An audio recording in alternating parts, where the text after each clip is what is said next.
You're on, Dennis. I am. Can you hear me? Yes, we can hear you. I can't see any of you. Can you see me? No, we cannot. No. Okay, well, I will just go with the voice then.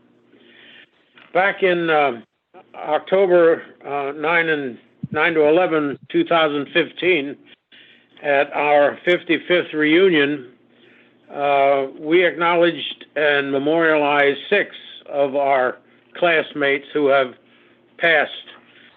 And I think this service, and so we did acknowledge them.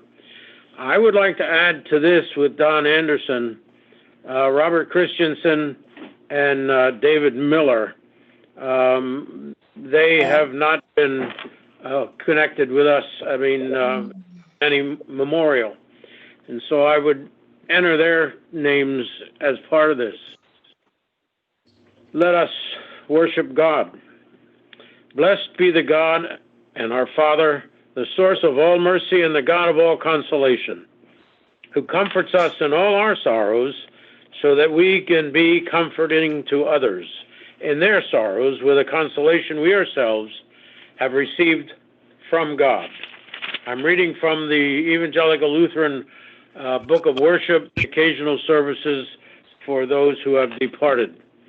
I selected 2 scriptures for this occasion, one from the Old Testament and one from the New. In the Old Testament, out of the book of Ecclesiastes, where it talks about everything having a time to be born, a time to die, etc. Well, and so forth reads this way: what have the workers their toil? I have seen God has given to everyone to be busy with. He has made everything suitable for its time. Moreover, he has put a sense of time past and future into their minds, yet they cannot find out what God has done from beginning to end. I know that there is nothing better for them than to be happy and enjoy themselves as long as they live. Moreover, it is God's gift that all should eat, drink, and take pleasure in all their toil. I know that whatever God does endures forever. Nothing can be added to it, nor anything taken from it. God has done this so that all should stand in awe before him. That already is, has been, and that which is to be already is. And God works and seeks out what has gone by. From the Old Testament. And from the New, I selected from the book of John, 14th chapter, verses 1 to 6. And Jesus said, do not let your hearts be troubled. Believe in God, believe also in me. In my Father's house there are many dwelling places.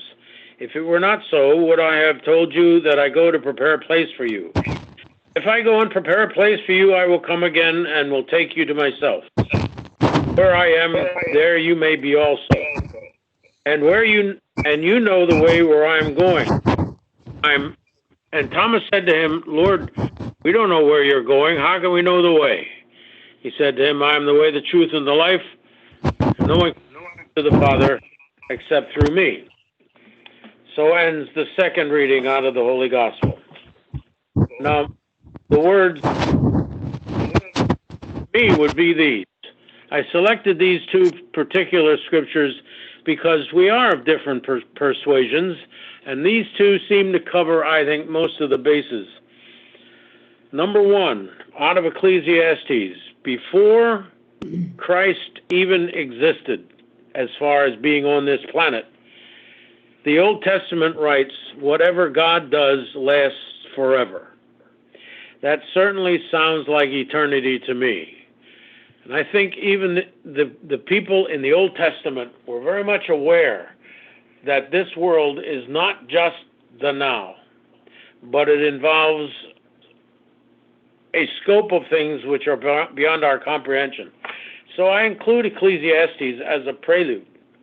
And then look at John. And John is just, to me, fascinating because it reminds me of me and probably most of you. and that is this. Thomas walked around with Jesus for 3 years. In those 3 years, he saw miracles. He saw things that have never existed before. He must have been mesmerized. And so after those 3 years, Jesus is preparing them for his leaving. And he says to Thomas, you know where I am going. And Thomas says, in essence, I don't get it. And I resonate with that. I've done this. I've just celebrated 52 years in the ministry. And there's still times that I sit down, I'm not sure I get it. Of course, when I got here at Swamp, which is appropriate name, they used a word for me called shtakepic. Now, probably a lot of you have never heard of that. Well, I didn't either. And so I inquired, what does this mean? And they looked at me and smiled and said, stubborn. I thought, oh my God. And they were absolutely on the money. And I think that's where we all are. We hear these things, we try to understand them, and we become stubborn with our own conceptions of life. And we miss the most important. And what I find fascinating, and what I want to share, I think was emulated in Donn. The fact is that Christ at that point did not reprimand Thomas. He didn't tell him to go back to school. He didn't tell him he wasn't listening. He didn't acknowledge any kind of fault in him. He simply put his arm around him and said, I got you covered. Now, I use that term, I got you covered, not haphazardly. When Jesus was crucified and they were gambling for his clothing, they were gambling for his kafar. And kafar means covering. That word has come down through the ages, from the Aramaic to the Hebrew to the Greek to the Latin to the German, and finally into English. And when you walk into a funeral and you see a covering over the casket, that's called a pall, and that is a kafar. That is that Christ has got us covered, and it's a free gift. I'm amazed by that to this day. I just figure, as stubborn as I am and as slow as I can be, the miracle of all of this is in the Old Testament. God says, whatever I do lasts forever. And Jesus says, okay, I know you don't get it all, but I got you covered. That kind of grace and gentleness is something this world needs right now, I think, in buckets. And I believe, when I think of Donn Anderson, that is a gift that he gave everyone. He probably is.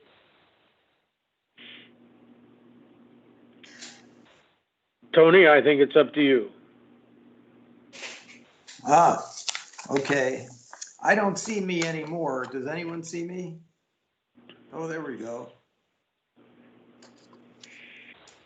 Yeah, I made you the star, Tony. Everybody should be seeing you on the main screen. See you now, Tony. Okay. Well, I'm very excited. Thank you. Thank you.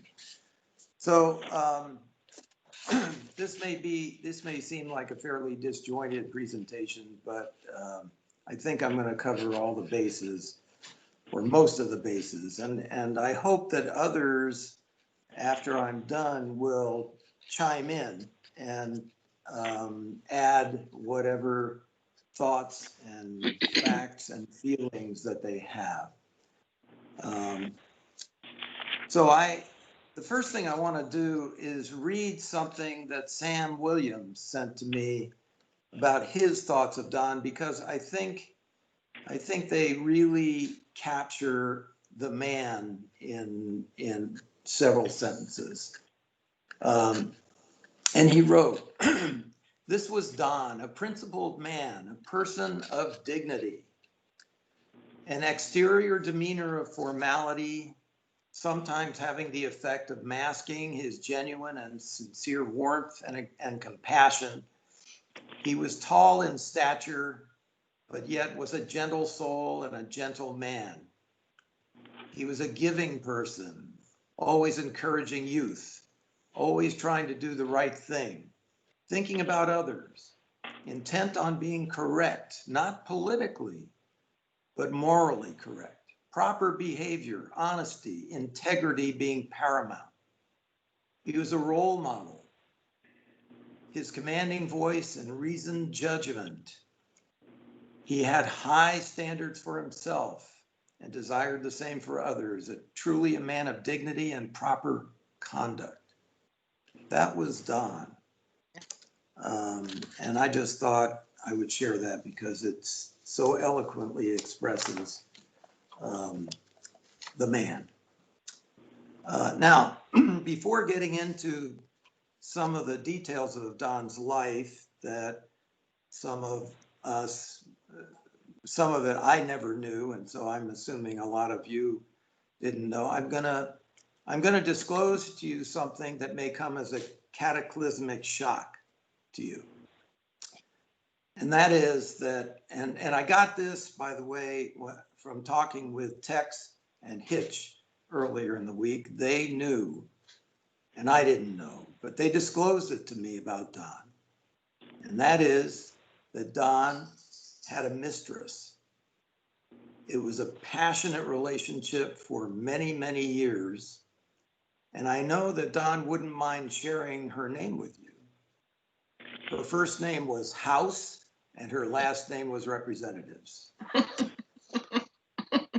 Now much of the information that I'm going to tell you about, I got from the transcript of 8 interviews that Donn gave in the year 2006 for the archives of the House. It was an oral history. It's 384 pages. It's available online, and it's really, really interesting. You can just see him sitting there talking to you about these various things. And the video that Hitch put on the initial introduction is one of, I think, about 7 or 8 videos and audio recordings of his voice on various subjects. So it's really interesting if you have time. And I certainly enjoyed looking through that. Now, Donn was born on October 17th, 1942 in Sacramento. His dad died in the 70s when he was a young man, but his mother, whom he was very, very close to, lived to a ripe old age. Now, up until his senior year in high school, Donn was a typical teenager. He drove a '59 Chevy Impala. He was a man about town. He was an incessant gabber. And something happened that really changed his life forever. But as a prelude, I'll just tell you that his mother worked in the California State Capitol as in the state controller's office. So Donn used to go visit his mom at the Capitol, and he would stop into the Senate and the Assembly and watch legislation, the sausage of legislation being created. And then he picked up a Time magazine and read an article about the Page program.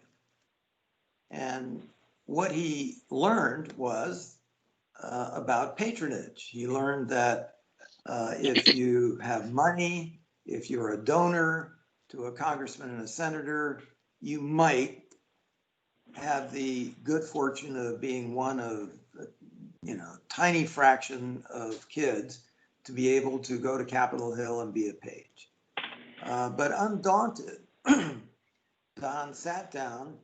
It was the beginning of his senior year in high school, and he hand wrote a letter to Congressman John Moss, who was his congressman. He had never met him.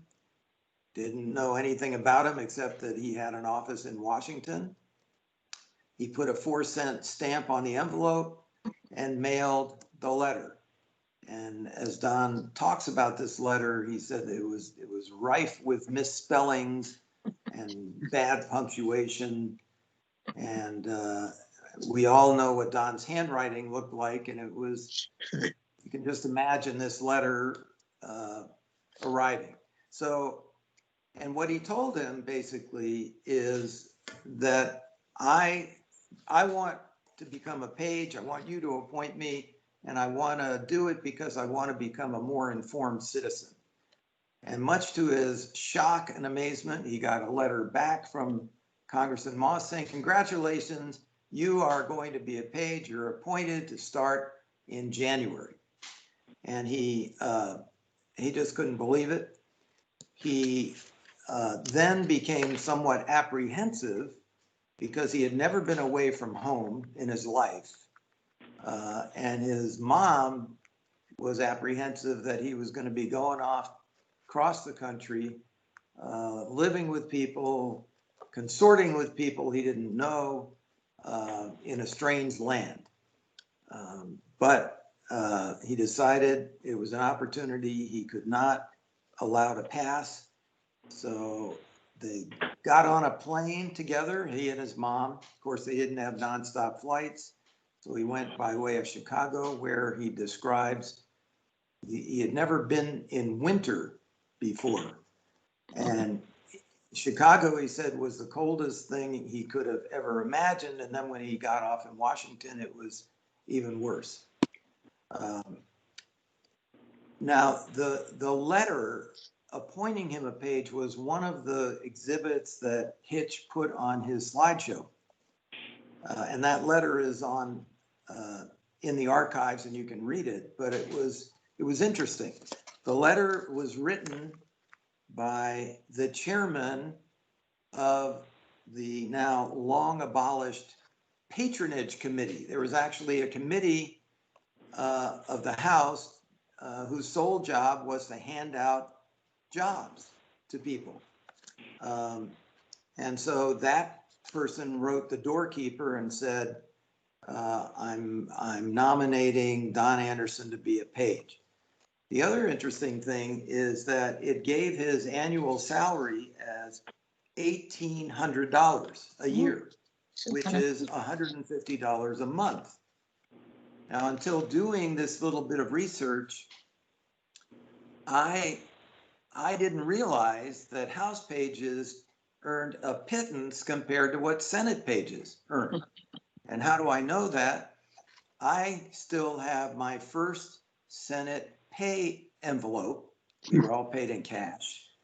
And I started in 57. Donn started in 1960.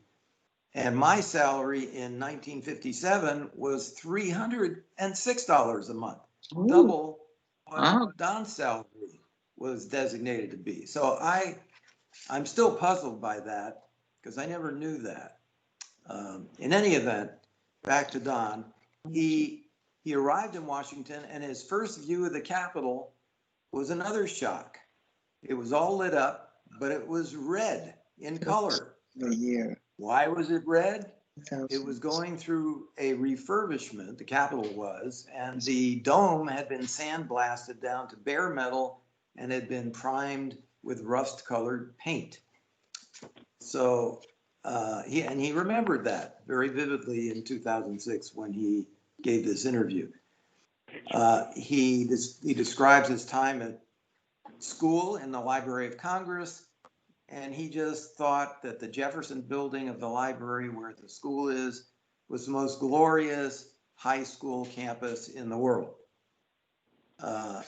He described how he managed to survive because he lived in a rooming house. His roommate was a Capitol policeman who was also a patronage appointee who had not a clue about how to be a policeman.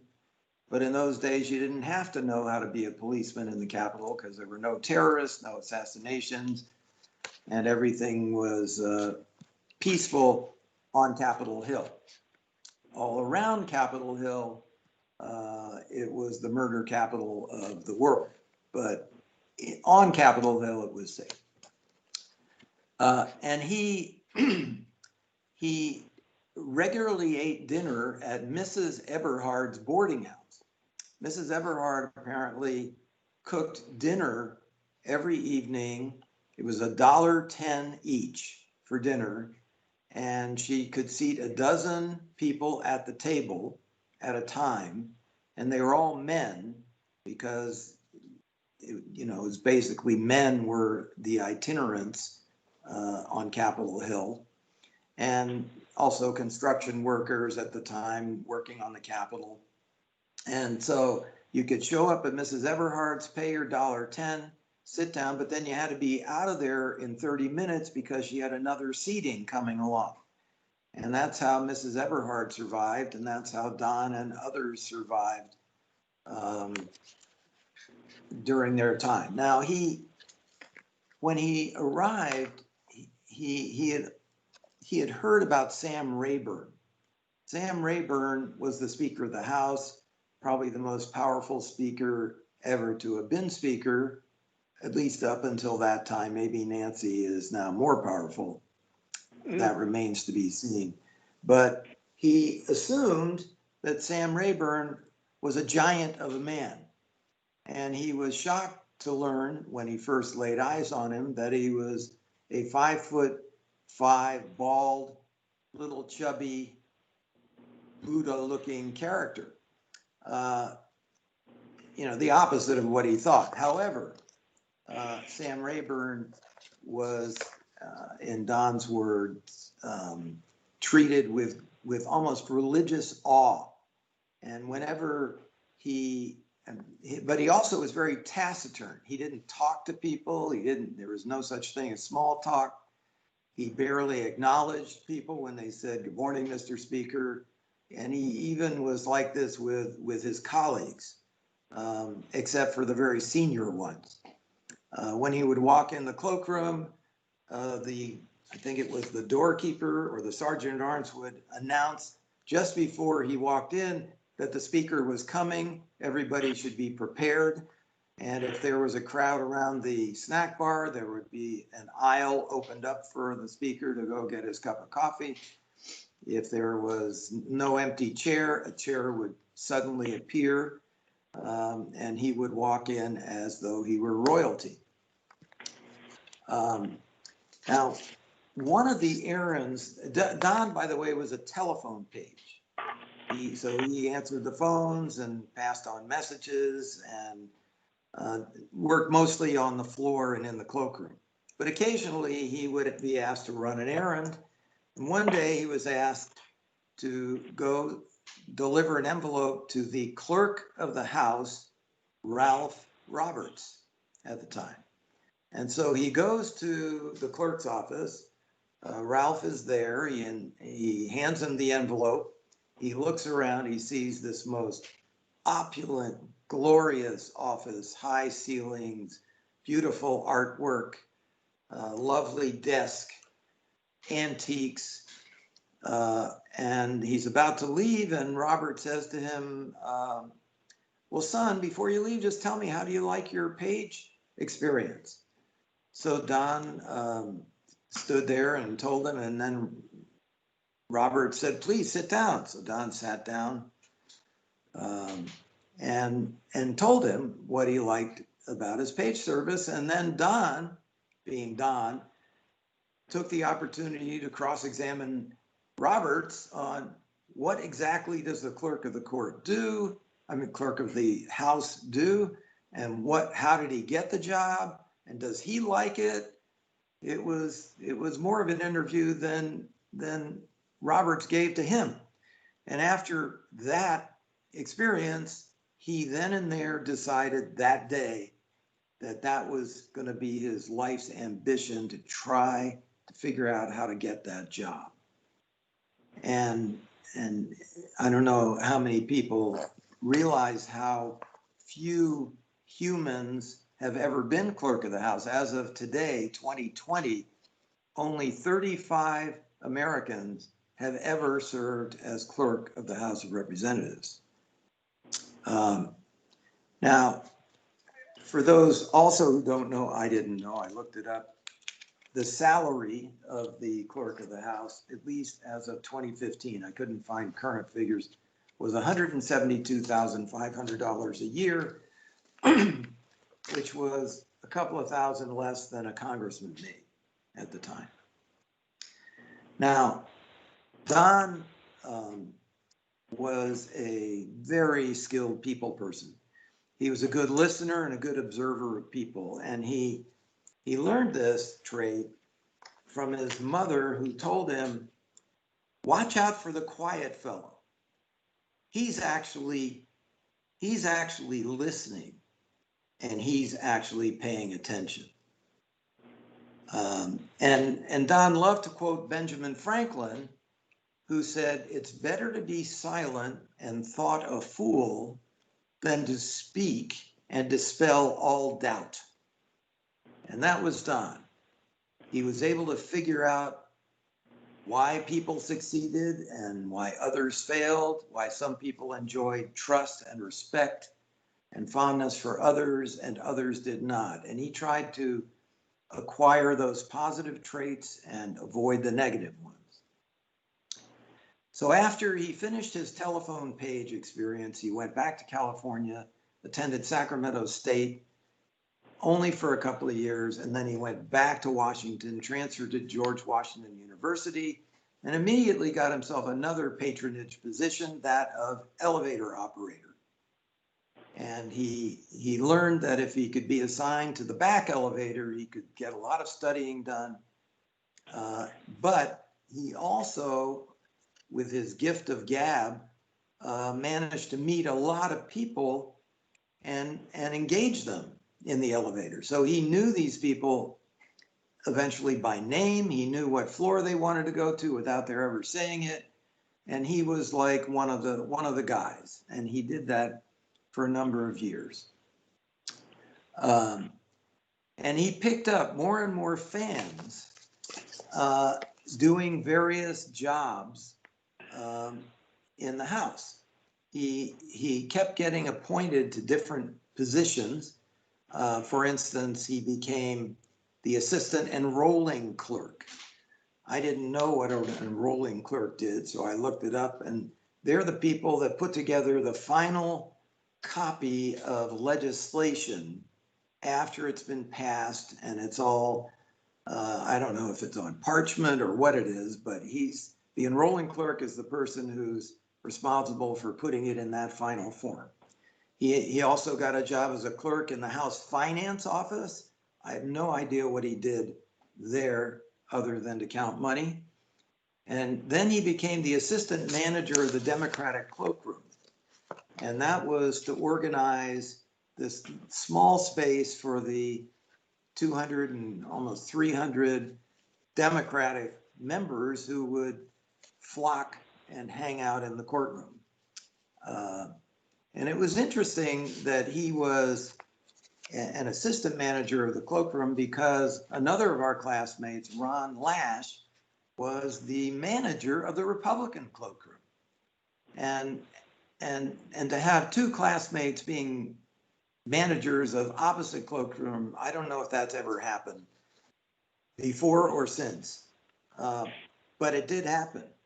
Now you would think that two people who were friends, obviously they were friends from school, on opposite political poles, working 60 feet apart, might have difficulty getting along, sort of the same way as the household of George Conway and Kellyanne Conway must function.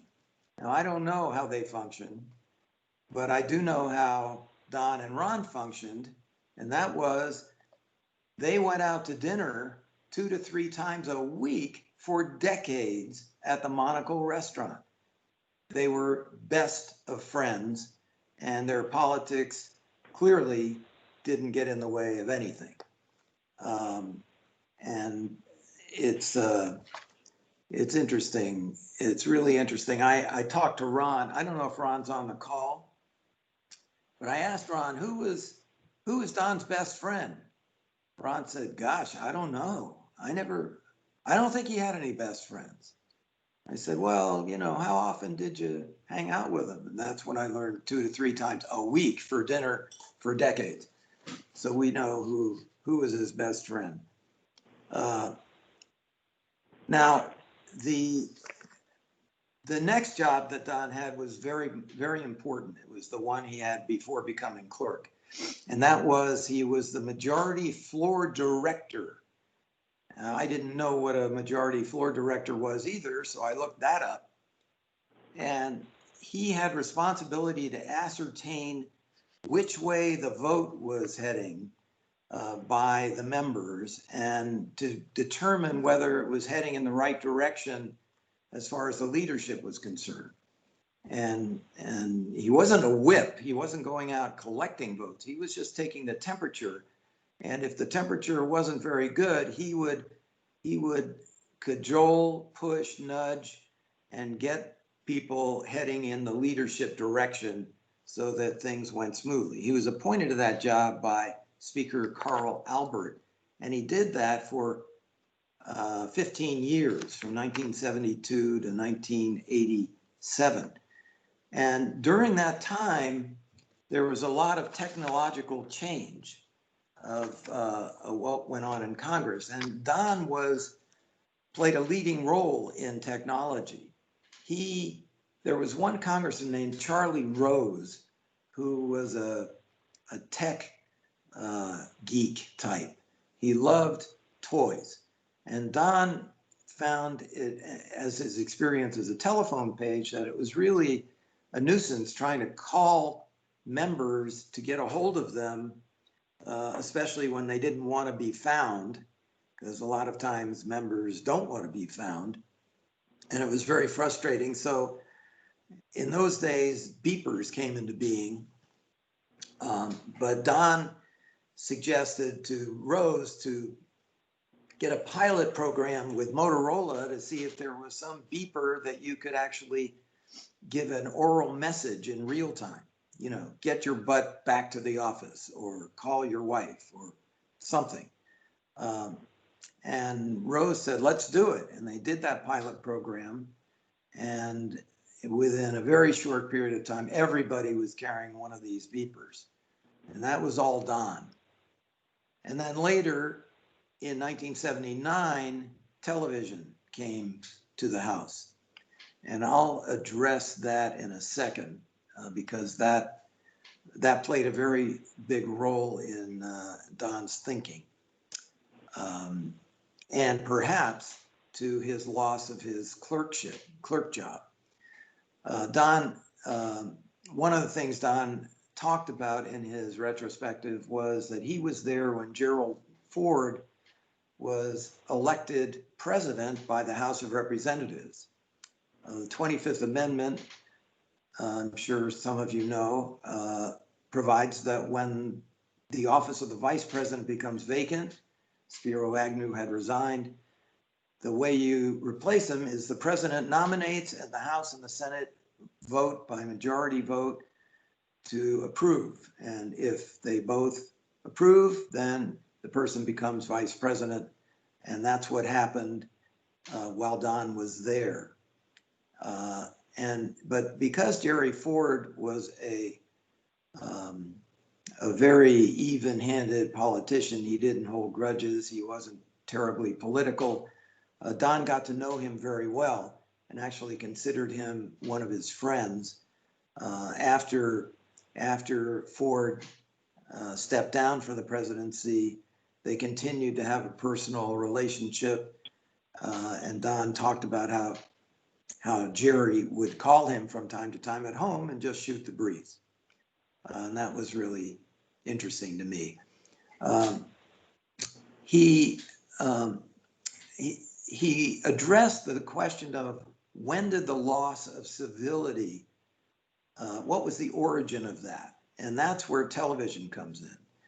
Don said that the whole purpose of TV in '79 was so that the country could sort of be the fly on the wall and watch what was going on and just learn. But that's not how it turned out. It turned out that congressmen started hiring media experts, how they could perform in front of the cameras. And the biggest performer, the most successful performer, was Newt Gingrich with his slash and burn method of approaching politics. And it was that which which allowed the Republicans to take over the Congress, or at least the House. And they came in from the wilderness, and then Donn was sent out into the wilderness. But Donn loved his retirement years. He stayed in Washington, of course, we all know. Now there's some other, I just want, this is just my own personal recollection. I recall watching Donn when I heard he became clerk. I watched him when he called Congress to order one year, when he supervised the calling of the roll of the elected officials, when he helped facilitate the election of the speaker. And that was all Donn. He had a gavel in his hand, and he was running the show for about 15 minutes. It was fantastic watching that happen. Our Donn. Now there's some other things that I want to mention, and then I'll be done. Jim Colby told me about something that I thought was really interesting.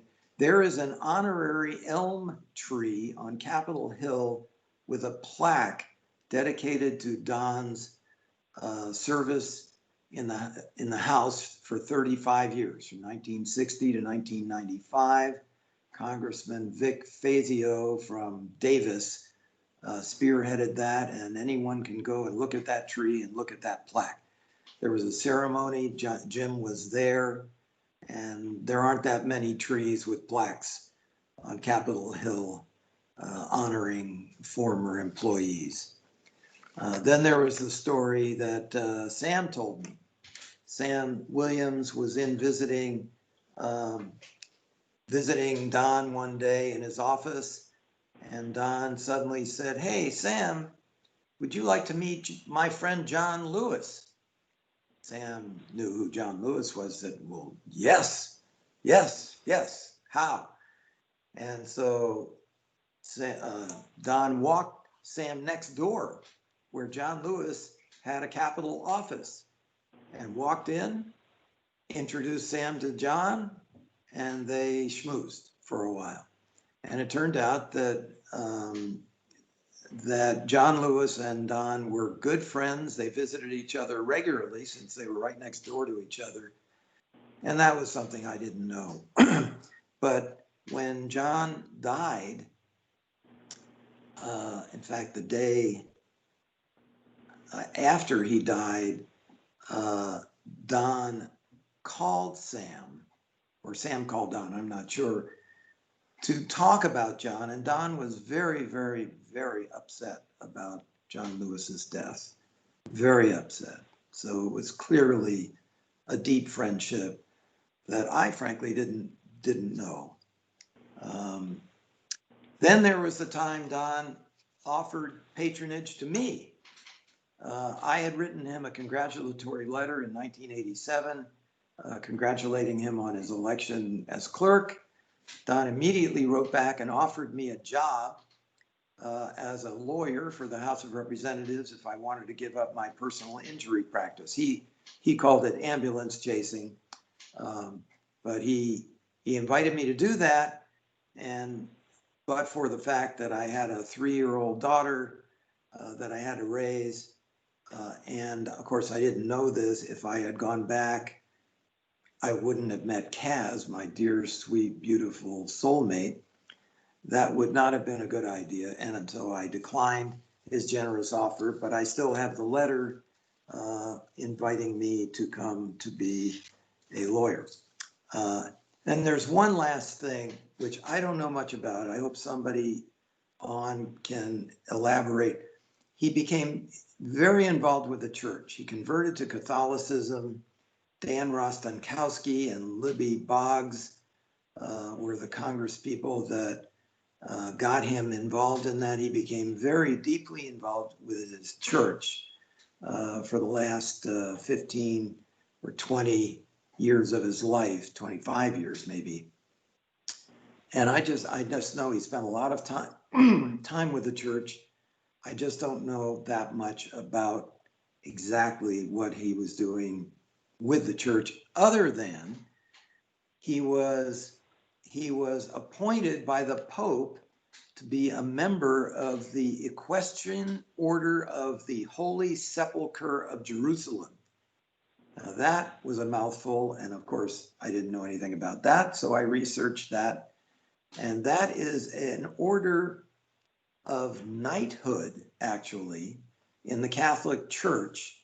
And there are like 3 or 4 similar orders in the Catholic Church. There are 40 or 50,000 members worldwide, all having to be appointed by the Pope. And their job is to protect the church wherever the church is. And this particular order was originated in Jerusalem, where the Church of the Holy Sepulchre stands. And that order was supposed to protect that church against all enemies. And these are lay people. These are not ordained clergy, which I thought was very interesting. And Donn never mentioned that to me, but I read about it in his official biography. So the last thing I want to say is I want to read some words of Donn. This was in the transcript, and it applies today just as it did in 2006 and in 1995. And he said, I don't believe that things I don't believe that things that aren't partisan need to be made partisan. As Speaker O'Neill, my friend and mentor of many years, used to say, we can disagree without being disagreeable. He held the age-old view that the House, in fact, it's Jeffersonian in origin, that we should dispute with each other at a level of the issues and never turn it into personalities, that nobody should be faulted because he or she is of a different mind, that nobody holds a monopoly on truth or virtue, that we disagree for honest and respectable reasons, and that we should accept that. But to say that somebody is flawed or somebody not to be trusted or to be suspected simply because they hold a contrary view makes no sense at all to me. Donn was a very wise man. We will miss you, Donn.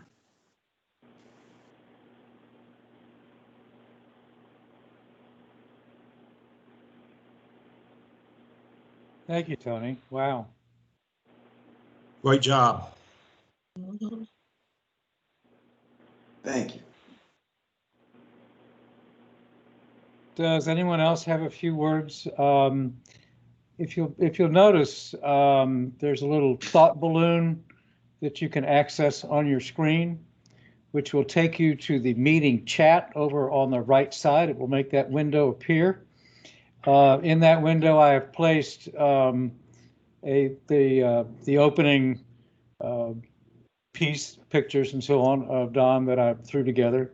Also a link to the webpage that Tony talked about in his speech or in his eulogy that talks about Donn Anderson. It's the official House thing, and you could just click that and get to it.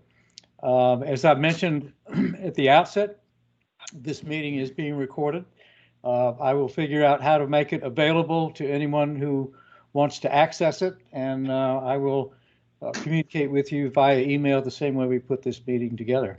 So that's all for me. I'm sure that some of the other folks would like to pipe up and say something, so I'm going to close my mic, and everybody else's mic is open.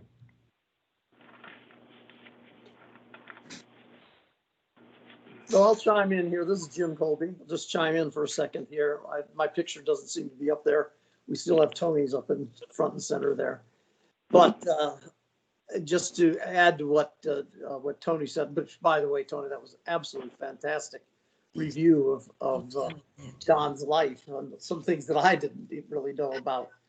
But one, just to follow up on that planting of the tree, Don asked me if I would come, and I did. I think I was obviously the only classmate that was there for that, but there were a handful of members that were there, and of course Nick Fazio, who did the dedication. But Don was so proud of that tree.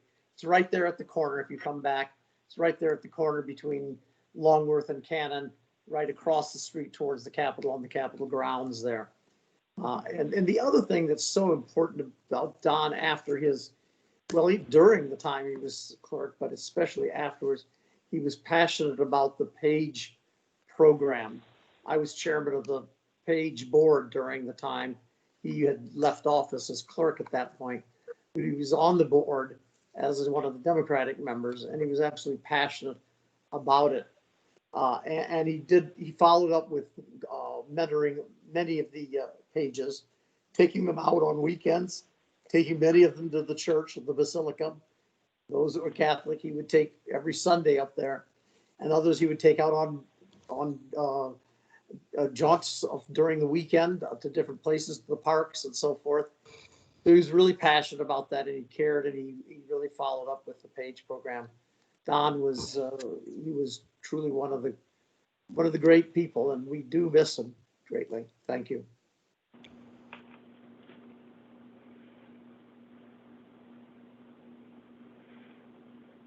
This is Sam.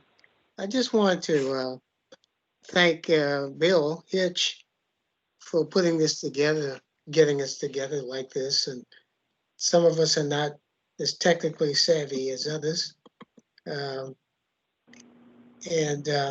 Tony for a very wonderful account, and personal as well as it just takes us back. And again, I learned so much more from what Tony said that I knew. Don and I would talk every 6 months or so, or maybe a little less. But he did call me on that day after John Lewis passed away, and we talked for about an hour about a little about everything. I just wanted to say that he loved books, as we all know. He loved antiques, and he loved memorabilia. He was just a man of all seasons and all interest. In addition to John Lewis, he even introduced me. We happened to have lunch at the Palm Restaurant. I think that's on 18th Street or something. That's right. 19th Street, yeah. Yep. And I didn't know, it's a fancy place, and a lot of political people hung out there, and we were sitting there eating, and all of a sudden someone came over to the table and said hello. I looked up, and it was Benjamin Hooks. So I was able to meet Ben Hooks at that time, and we chatted for a while. But Don was truly a good friend to all of us, and we're certainly going to miss him. But he enjoyed Sacramento. He enjoyed staying in his home, and he wanted me to come see him. I never got a chance to visit him in his home, but he lived a good life, and Don was he was blessed, and he knew he was blessed, and he talked about it often. So thank Don for just being a part of our life. That's about it. Amen. Amen. I'm Tom Junkersfeld. I would like to say a couple of words about Don. My wife, beautiful wife, Marilyn, I'm fortunate she has a sister that lived in Sacramento, just blocks away from where Don lived. And so I got to visit with him a few times in these past few years. And I would go stretches of time, like Sam was talking about. And not too very long ago, I told Marilyn, I said, I'd think about Don, and I wouldn't make the call, and then finally I did, and it happened to be about a week and a half before he passed. And when I got that news, it kind of rocked me because we'd become quite a bit closer. And I enjoyed him so much. And he shared with me about getting to introduce Sam to Mr. Lewis and just little tidbits and wonderful things like that. And Don was such a good friend. And I almost cried again when you read his parting thing about how we used to, or how it seemed like people were able to just, have their political differences, but then go out and have the coffee together and so on. And I think the change in what seems to be in Washington now has really affected him and his viewpoint on a lot of things. But I also want to thank Don. You mentioned his association with the church, and he was very instrumental in my wife and her faith journey. And he was just, like you said, quite a guy. But I wanted to say it's just good. I can't see everybody right now. I don't know how you make this. I'm afraid to touch anything because I'll lose the whole thing.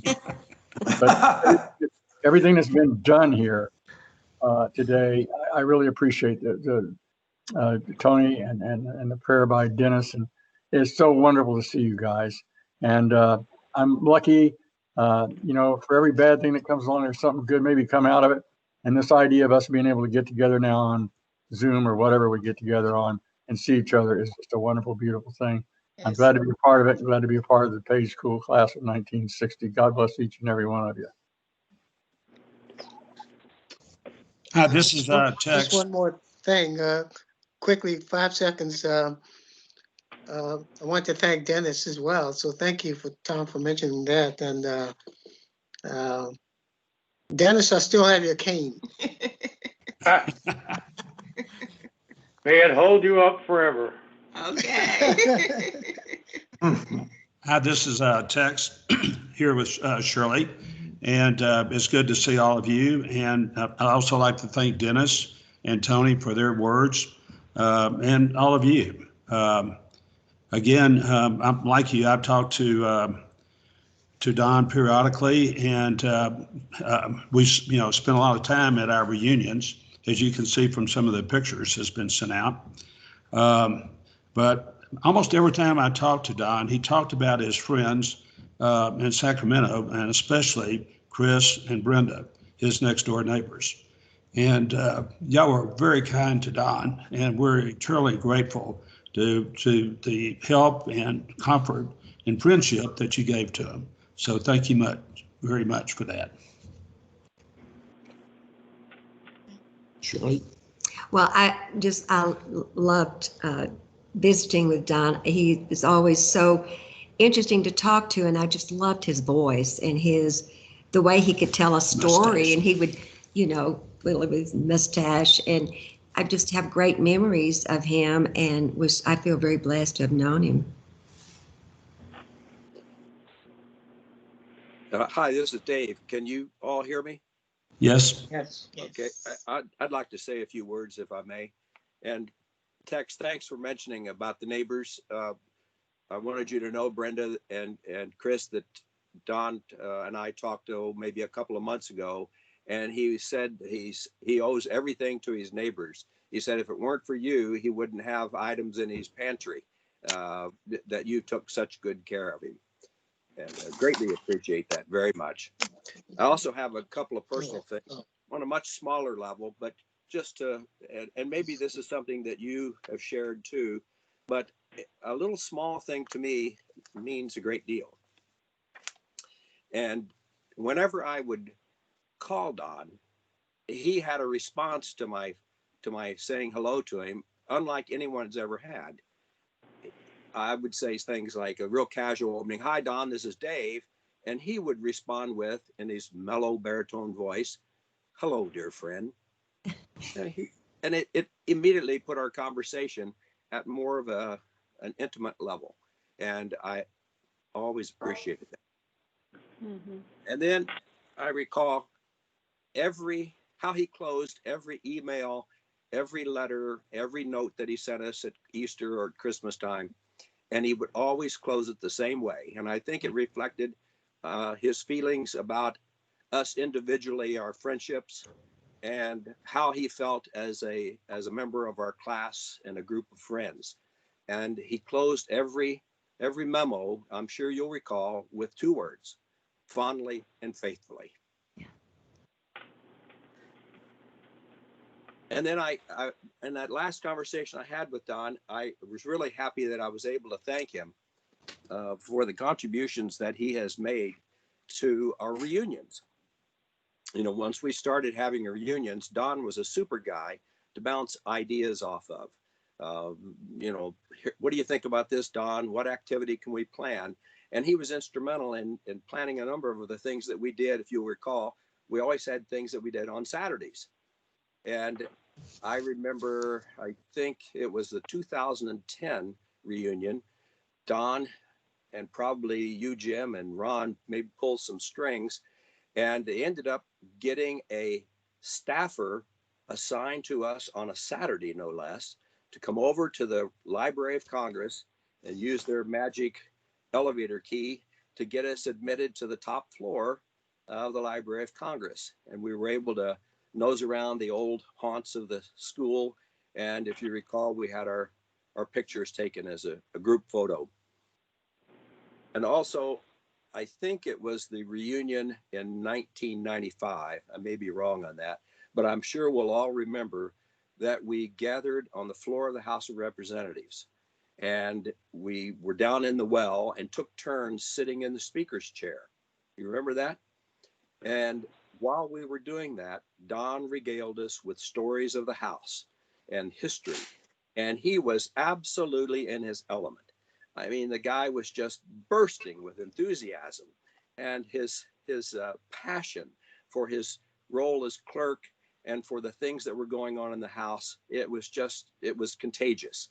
And I really, like Shirley mentioned, you just get fascinated with the way that he would tell a story. And I often thought that if he weren't clerk of the House, he could have been an elected cheerleader of the House. He was just that enthusiastic. And I guess I had one other thing. You know, we've talked about Donn's mannerisms, his character, and I know that he was born in 1942. But in talking with Una a couple of days ago, she commented. She said, "I think Donn was an old soul." And I got to thinking about that, and it satisfied my curiosity in that I could never reconcile how someone who seemingly was born in 1900 ended up in our page group. But he did. I mean, the guy had terrific qualities that you've all outlined before. He had that gentlemanly manner about him. He had a genteelness, the courtesies that he extended to everyone, the civility that was in everything he did. He had the ability to make wonderful conversation. He could make a sentence, unlike a lot of people nowadays. And in addition to that, you put all that in the body, in his appearance, his demeanor. I mean, really, a handlebar mustache, waxed handlebar mustache. And not only that, Donn dressed very nattily. He had a stick pin. He used a tie tack. He had a flower in his lapel oftentimes. He had a watch fob. He had a silver handled cane. I mean, there's no question in my mind he would have been comfortable wearing a waistcoat and a top hat, and maybe even spats.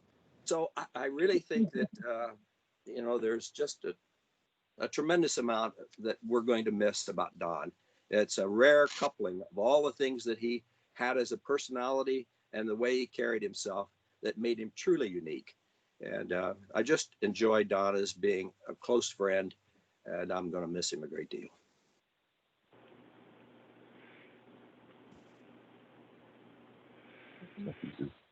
Is it unmuted? No. This is Brenda and Chris. Can everyone hear us? Yes. Yes. Okay, great. We just want to thank you very much for including this.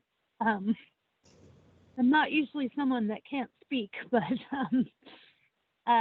obviously Donn was such an important part of our lives, and the thing that I found so remarkable about him is that when we would talk to him and you come home from work and you'd ask him how his day was, and he every day was talking to a dear friend, and many of you are those friends.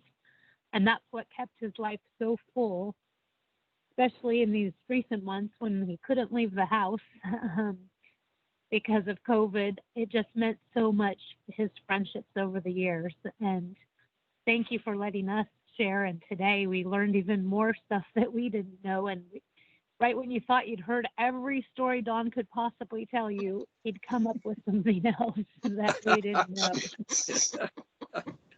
I often remarked on that Donn, we've known each other, well, for 11 years in the end, but they were about 8 years in. I thought I'd heard every story. And then he hit me with something that was just amazing. I'm like, Donn, it took you 8 years to tell me that story? And, we laugh about that because he was, we were so blessed to have him in our lives for 11 years, and to see him or talk to him really on a daily basis. I mean, we are literally next door neighbors. The house that his grandparents built and he grew up in. And just so many fantastic memories. We went back to Washington when he was still going back and forth, and he gave us a behind the scenes tour, just friend and myself, of the Capitol. And so you can imagine how fantastic of an experience that was. And we'll never forget that. And I know all of you know this because you mentioned how he treated everybody, no matter who they were, with the same respect and dignity. And we saw that during the tour and how he interacted with the person behind the snack bar in the cafeteria to, people, at higher levels. It was just amazing. And one of the tour guides had a huge group. I think we were in the rotunda, and he stopped his group. It was, we were about 10 feet away from them, and he stopped his group and said, "Everybody, I have to stop and introduce you to the legend of this institution." Mm-hmm. And Brenda and I, we just kind of stood in the background and got a little emotional. And Donn, he answered questions and talked to these folks, just like he'd known them forever. And that's that's who Donn was. He was a giant of a man, had a giant of a life, but he was still Donn, our friend, our dear friend. So thank you very much. Thank you.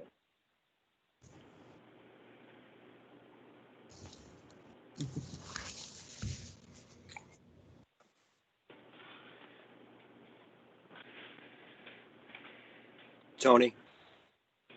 Yeah. Tony, I just wanted to correct you on one thing. I remember my salary was $333.37 a month after taxes. So I think Donn got a raise. Well, not only that, you got more than I did. Well, that was in 1959. Well, I don't know. I'm going to have to put in for back pay, I think. I think you got paid what you were worth.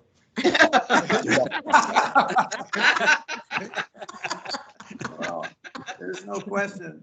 No question. I was pretty worthless. No doubt. I think it's a super idea about having more frequent get-togethers like this. In a shorter period of time, we have more events that seem to happen and to befall us. And I agree. I think it's imperative that Tex, your idea was to postpone our reunion this year into next year. Hopefully, if we are blessed with a vaccine, we could do that. But in the event that we cannot, I think this is a wonderful medium for us to gather together again and reune and exchange thoughts and ideas, and our friendship increase the amount of time that we can have talking to one another. And instead of letting time and distance keep us separated, this is a good means for us to stay connected. So thanks for the idea. And Hitch, thanks so much for setting all this up. I know it was a horrendous thing to have to go through to get some of us online and connected, but I appreciate your diligence and your patience. Thanks. Amen. Thank you. Well, maybe next time we'll have a little more time to prep. I thought about suggesting another meeting shortly after the election, and then I thought better of that. So No, Jim, I think we should have another meeting this fall. We're going to have our reunion anyhow. And by the way, when we do finally get back together, as most of you know, Hector and I are in a new place up here near the National Cathedral up on Glover Park. And we have a lot of good space here in this in a huge living room in this condominium. So we'll look forward to having everybody here, not on Capitol Hill this time, but a little further distant, but very close still. Thanks very much. And Hitch, thank you for organizing this. Thanks, Yeah. Tony. Thanks, Dennis. It was well done. So Hitch, I have not had one of these virtual meetings where there wasn't some technical hitches. And but if you would circle up with the people that had problems and be sure that they tied in. We went from Zoom to Teams because there's a lot more bells and whistles that will help us as we go down the road. But I really do believe that we should have another meeting either in late October or early November. Thinking about it may be interesting to have one after the election. Yes. But I'm really, unless people get tired, I think having one quarterly might be a nice thing to do. It could be more or less, in a time span. But it'll give us a chance to really connect, which is, this technology is really great.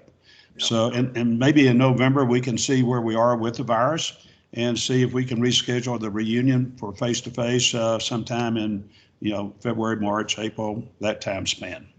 But again, Hitch, I know you did a lot of work on this, and thank you so much for that. Yeah. Well, it's my pleasure. I really didn't put the meeting together. I did the technical stuff, but I think the credit for meeting goes to Bill McIntyre and Dave Loeb. You guys really were the driving forces behind it. I would say that you all got invitations, at least the members of the class of 60 got invitations to join a team on Teams. And anytime you log on to Teams with the identity that you used, you will be able to chat with other team members or meet with other team members pretty much on demand. You don't need me around. You can initiate the chats of more than one person, lots of folks. Basically, you don't need me. So obviously, I will be here for the next one of these things to help throw it together. And if anybody wants to chat about some technical issues they may have, I did notice a couple of people who seemed to be on who just did not want to turn their cameras on. And I kind of wonder about that. Well, they were probably still in their pajamas. Well, you can see the top, but you can't see the bottom here. Well, all right. Well, if I'm going to drop off, but the meeting will remain open for any of you who want to talk with each other. And again, if you want to play around with Teams or you have some technical questions, we'll be by all means give me a call or shoot me an email, and I'll be glad to help you.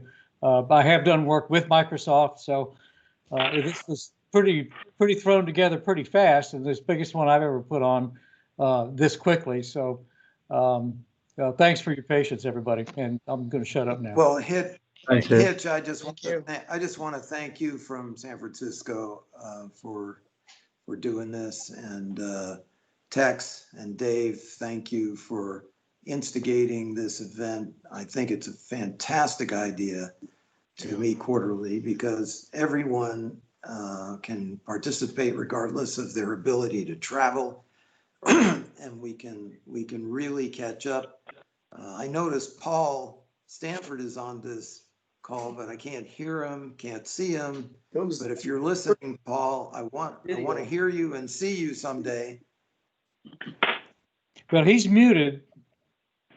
And he hasn't turned his video on. So if you can hear us. I'm playing the God role here. I can unmute him. We'll do that. I just did. Whoop. So Paul, are you there? Can you say something? Well, anyway, when we meet the next time, hopefully we can get everybody to know what they need to know to make this happen. Yeah. So that we can have as many of us as possible be on it. And I'd like to see Stu, I'd like to see Mirka, I'd like to see Patty.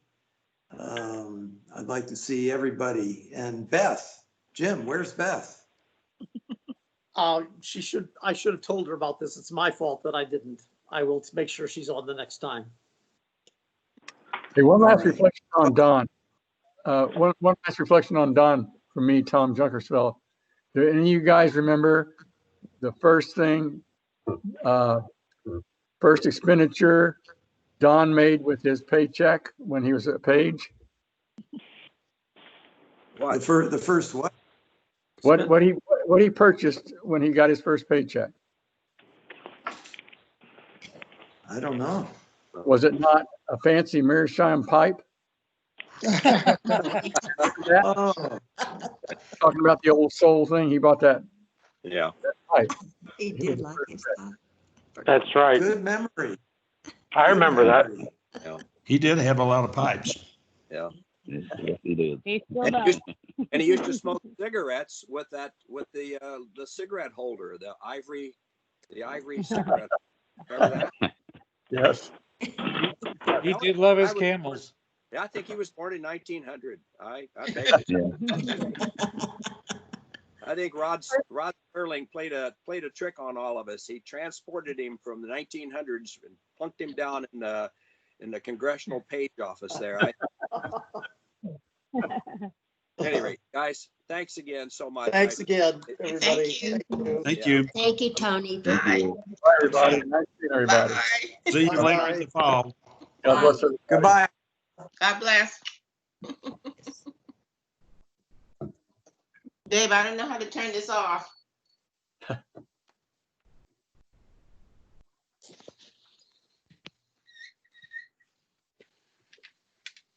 Well.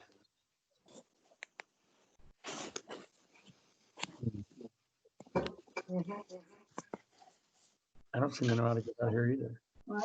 I don't seem to know how to get out of here either. Thanks again, Hitch. He's gone too. See you later, Tom.